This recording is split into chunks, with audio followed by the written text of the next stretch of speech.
بازارên Parîs û Mîlan, kasînoyên Cannes, marînayên Behraspî ev hemû ji bo herî dewlemendên cîhanî cihên serekeyê ku diçin û li vir pera xwe xweş dikin û li wan derane dikarin bikevin tekilî li gel karbidest û olîgarkên ku mafê mirovan bin pê dikin. Di dehê çilê ya roja mafê mirovan de Yekîtiya Ewropa bi fermî Qanûna Magnîtskî dipêjîne. Bi vê qanûnê Yekîtiya Ewropa dikare toleyên wekî qedexeya revîtî û cemidandina mal û milkên kesên ku mafê mirovan bin pê dike dayîne. Finansman Bill Browder dibêje pejrandina vê yasayê ji alî Yekîtiya Ewropa gavekî mezin e.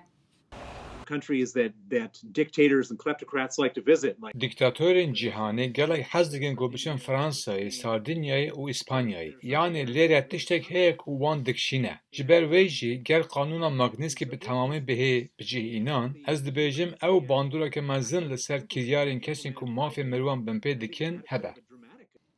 Li Amerîka, Brîtanya û Kanadayê de Qanûna Magnîtskî tê bikaranîn. Ev qanûn li pêy navê Sergey Magnîtskî, parêzerê Rûsyayê Bill Browder hatiye binavkirin ku di sala 2009 de li Moskov di zindanê de mir.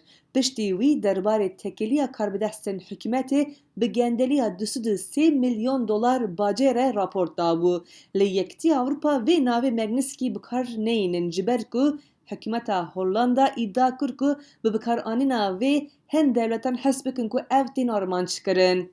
Rêberê opozisyona Rûsî Alexei Navalny ku di destpêka vê salî de hatibû jerkirin lê baş bûbû, bi riya vîdeoyê li gel qanûndanerên Yekîtiya Ewropa axivî.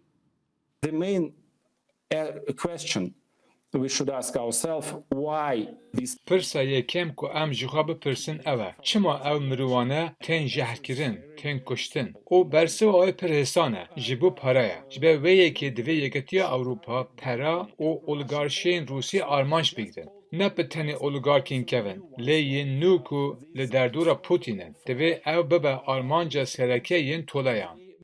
Serokê Rûsyayê Vladimir Putin îddiayên tekildariya xwe bi jerkirina Navalny red dike. Browder dibêje, ji bilê kesên ku Sergey Magnîtskî bi xwe kuştine, li Ewropayê de gelekî kesan hene ku vê bibin armanca Qanûna Magnîtskî.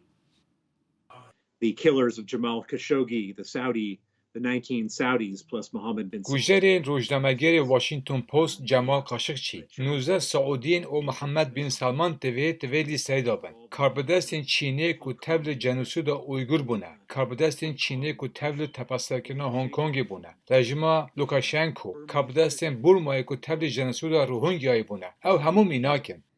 Bi spor dibêjin, devletên endamê Yekîtiya Ewropa hê jî dikarin qanûnên dibin Magnîtskî de red bikin. Mînak devleta Macaristan û Qibris ku tekiliya wan bi Kremlinê baş e, dikarin toleyan ravestînin.